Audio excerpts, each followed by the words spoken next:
Welcome back. So today we are going to discuss about the creation of one dimensional arrays. So in the previous class we have seen how to initialize the arrays statically. Now in this class we will discuss how to create the one dimensional array dynamically, that is with the prescribed size. How can you create the dynamic array? So now what you have to do is use this new operator, as we discussed in the last class. Use the new operator in order to create the size of each and every array. Now once the array has been declared, so with a specific data type like int, char, whatever it may be, the next step is allocate the required amount of memory, so by using the new operator. Now here in the first statement, int a array is equals to new int of 10. That means this statement is used to create an integer array for 10 elements. Now here the new operator is used to create the dynamic memory for holding the 10 different elements here. Now this is the valid statement, now which creates the 10 different elements here. Now for example, if you consider this, so let us take this one. So let us take this ballpoint pen. Now this creates an array like this, now which holds how many elements? This is element 1, element 2, element 3, element 4, element 5, element 6, 7, 8, 9 and 10. Now here this is the 0th location, first location and second location, 3, 4, 5, 6, 7, 8 and so on 9. Now these are the indices of the elements. Here the array name is A. Now here the index begins with a of 0, a of 1 and so on a of 9.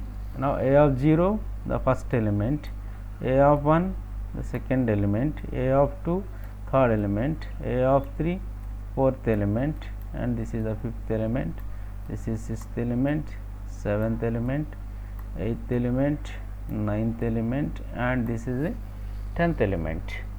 Now a of 0 to a of 9, that is the index, array index always begins with 0 and total last index is n minus 1. If there are 10 elements, 10 minus 1, that is 9, index is 9 here. So now here what is the size of this total array, how many number of bytes?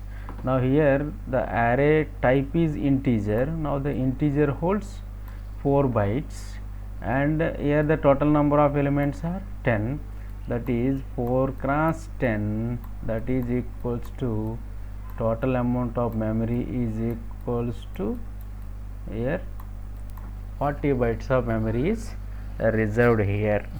Now next statement, consider int b array is equals to new int of 0. That means it is a valid statement in Java because array also has the size of 0. For example, if you consider the main method in Java, the main method size it is also, it takes a string array, that is args. So if there are no command line arguments is applied to this main method, now its default size is, that is 0, so that the 0 is a valid statement. And the third example, int c array is equals to new int of minus 10. So here the minus 10, when you supply this negative value, the compile time, it will not gives any error, but it gives a runtime error. Now let us check all the scenarios. So what happens, let us take int a. So now I am creating a is equals to new int of 10. Now for example, if you want to find out the size of the array a, now you can use the operator length, that is a dot length, that gives the length of the array. Now for example, consider this Java C and Java test. Now here what is the length of the array? 10 elements. And similarly, for example, int a is equals to, I am supplying this 0. Now let us check what happens. Java C test.java and Java test. Now here the size of the array is 0. Now for example, here I am supplying minus 10.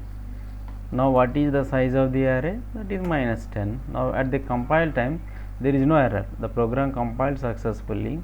But if you are trying to execute this program, now the Java interpreter generates an exception known as negative array size exception.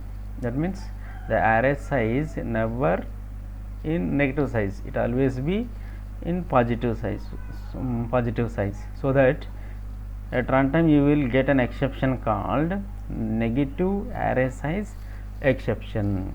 Now the next question is, now what is the size here?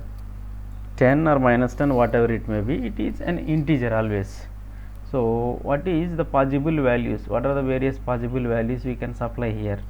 So now let us consider integer b, I am taking the byte value here.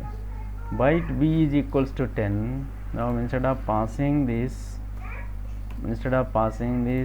10, I am supplying this byte b, Java C.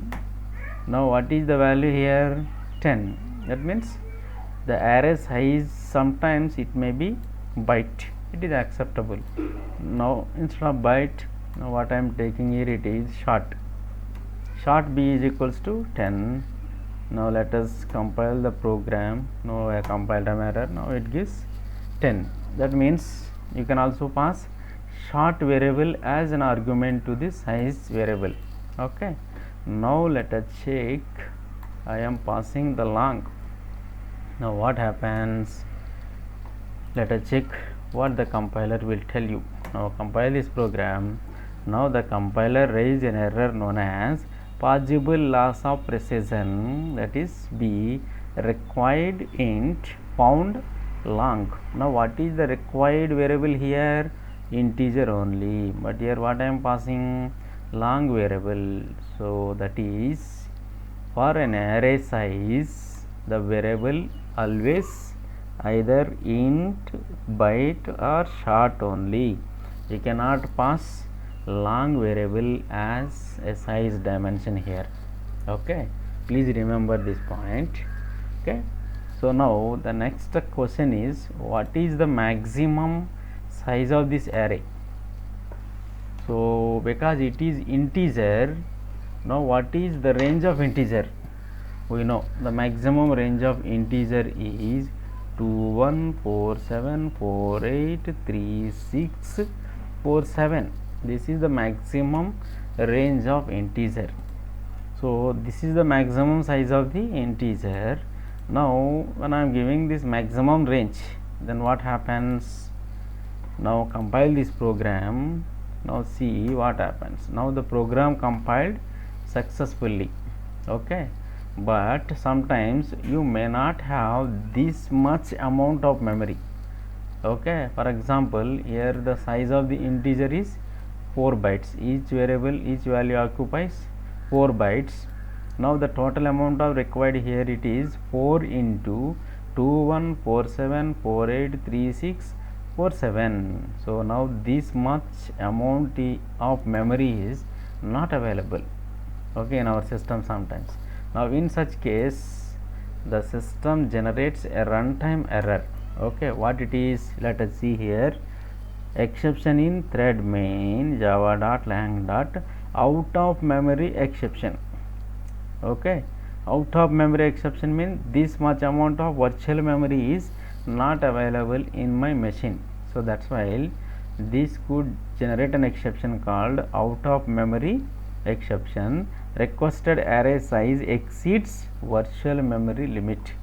Now whatever the virtual memory is available in my system, okay, now this is less than the actual size of the array, that is 2147483647. so that the array size always must be less than 2147483647. Now for example,